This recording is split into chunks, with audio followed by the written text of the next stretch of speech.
उहाँको जिज्ञासा जस्तै हजुरहरूको पनि धेरैजनाको जिज्ञासा छ यसपालि पनि। अनि पोहोर साल पनि हामीले दर खाना बोलाउँदाखेरि धेरैजनाले कमेन्ट गर्नुभएको थियो।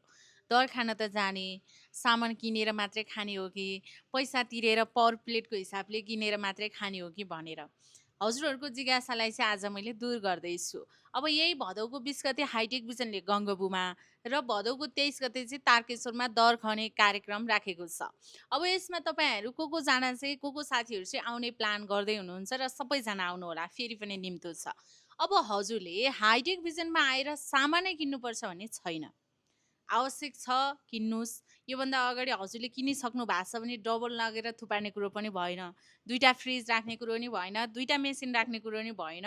भाँडाकुँडा त झनै नफ भयो नि आज घरमा, होइन? अब तपाईँले भाँडा किन्नु नि परेन, दरको लागि पैसा तिर्नु पनि परेन।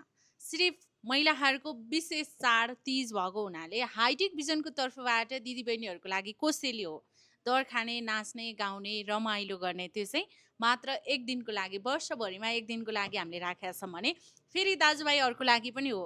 हाम्रोमा दाजुभाइहरू पनि धेरैजना आउनुहुन्छ, सामान किन्नु भएको छ, अनलाइनबाट पनि किन्नुहुन्छ। हजुरहरू पनि आएर खाएर नाचेर गाएर जान सक्नुहुन्छ। यसको लागि हजुरहरू ढुक्क हुनुहोस्।